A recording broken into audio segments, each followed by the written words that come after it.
सतगुरुदेव की जय हो। बंदी छोड़ सतगुरु रामपाल जी भगवान की जय हो। सत साहिब भाई, सत साहिब पवन भाई, दया परमेश्वर जी की बात ये है, माफ़ मांगना है। मालिक से तो मांगी हूँ, और भाई अब मुझसे कोई गलती हो गई तो माफ़ कर देना।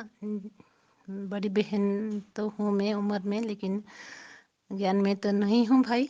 दया है परमेश्वर जी की, आप जैसे पुण्य आत्मा को मालिक ने जो सच्चाई ज्ञान आदर से सच्चाई को आगे बढ़ा रहे हैं, तो बहुत दया है परमेश्वर जी की। जिन आत्मा को आज हमने भी पहचानने की मौका दी है मालिक ने, और परमेश्वर जी से यही मांगते हैं, ऐसे ही सच के आधार से ही आगे बढ़ेंगे, शायद बढ़ाएंगे मालिक, क्योंकि हमको यही लग रहा है अब मालिक इसी रास्ते से ही आगे बढ़ाएंगे। तो ये भी मेरी जितना सोच था वो इतना था, लेकिन ऐसा ही चलाएंगे मालिक। और उतना पढ़ी लिखी नहीं हूँ, इसलिए थोड़ा सोशल मीडिया में मैं उतना सेवा तो नहीं कर रही हूँ। इसमें भी मैं माफ़ मांगती हूँ आपसे, और जितना कोशिश करती हूँ सोच समझ कर ही करना चाहिए, क्योंकि सत्य मार्ग है, भगवान सत्य है, और जो आज मालिक चाहते हैं और वैसे ही आगे बढ़ रहा है ये मार्ग को। तो यही कहना चाहती हूँ भाई, मुझे माफ़ कर दीजिए, गलती तो हो जाती है, जीव है हम सभी, इसीलिए आपसे माफ़ी नहीं मांगी थी अभी तक। मालिक ने दया की है, आज वैसे भी माफ़ मांगो। जय हो बंदी छोड़ की, सत साहिब बंदी छोड़ सतगुरु रामपाल जी भगवान जी की जय हो। सत साहिब भाई, सत साहिब, जय हो बंदी छोड़ की। बंदी छोड़ सतगुरु रामपाल जी भगवान की जय हो। सतसाई बहन जी, दया परमपिता परमेश्वर जी की।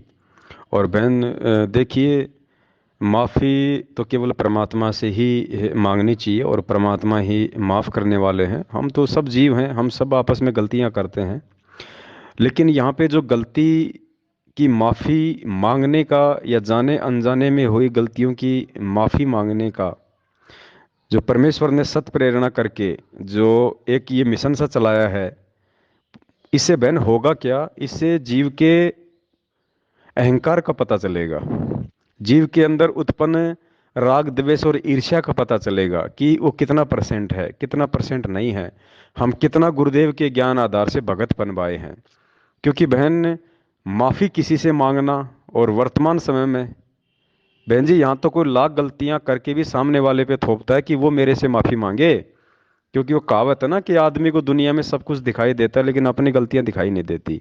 तो इस कलयुग की पिछली पीढ़ी में, जब कलयुग बिल्कुल ये समझो कि टॉप पे है फिलहाल वर्तमान स्थिति के अनुसार, और ऐसे समय में कोई व्यक्ति अगर किसी से माफी मांग रहा है, तो ये साबित हो जाता है कि वो भगत है, वो परमात्मा की आत्मा है, उसके अंदर अहंकार नहीं है। वो अपना ईर्ष्या भाव राग द्वेष अगर थोड़ा बहुत है तो उसको भी समाप्त करना चाहता है, वो निर्मल आत्मा है। तो इससे साबित होता है कि हम परमात्मा के, हम कितने जो है वो नज़दीक हैं, और हम उस परमेश्वर के नज़दीक आने के लायक बने भी हैं या नहीं बने हैं अभी तक। क्योंकि परमात्मा कहते हैं ना कि पुण्यात्माओं, इस भगवान का और अहंकार का तो 36 का आंकड़ा है, कभी जिंदगी में प्राप्त नहीं कर सकते अहंकार के साथ इस परमात्मा को।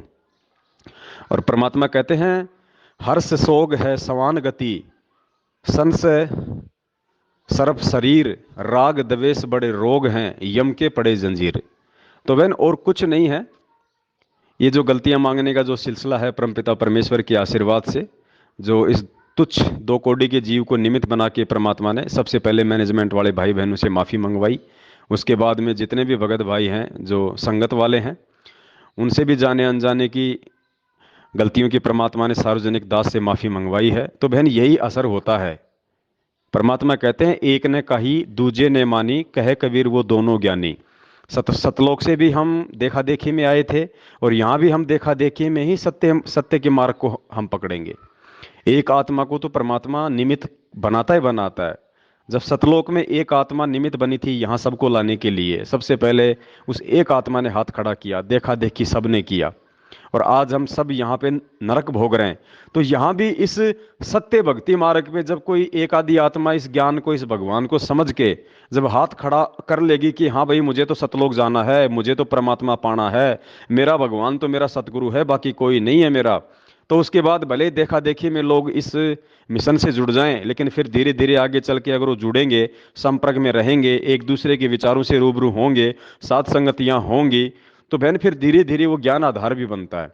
और ज्ञान आधार बनेगा तो फिर परमात्मा के प्रति भाव और श्रद्धा भी बनती है। तो ये एक सिस्टम है परमपिता परमेश्वर का, जो सात संगति के माध्यम से परमात्मा ने इस कलयुग की बिजली पीढ़ी में चलाना ही चलाना होता है, किसी एक आत्मा को निमित्त बना के। तो वहन दया परमपिता परमेश्वर की। और माफी मांगने से परमात्मा कहते हैं कोई छोटा नहीं होता। माफी मांगने से परमात्मा की नजरों में भगत का जो कद है वो कई गुना ज्यादा जो है बढ़ जाता है, क्योंकि परमात्मा को प्रेमी आत्माएं पसंद है। राग द्वेष और ईर्ष्यालु आत्मा तो यहाँ काल भगवान को भी पसंद नहीं है, परमात्मा को कहाँ से होंगी। तो बहुत बढ़िया दया बहन परमपिता परमेश्वर की। माफ तो परमात्मा करेंगे, लेकिन जब ऐसे भाई बहनों से हम कुछ सीखते हैं, आप जैसों से, तो हमारी भी आत्मा गदगद हो जाती है कि परमेश्वर ने हमें कितनी अच्छी आत्माओं से इस काललोक में एक दूसरे के साथ में जोड़ के रखा हुआ है, जिनके पास में सिवाय परमात्मा और परमात्मा की चर्चा के कुछ भी नहीं होता। सत साहिब, बंदी छोड़ सतगुरु रामपाल जी भगवान की जय हो।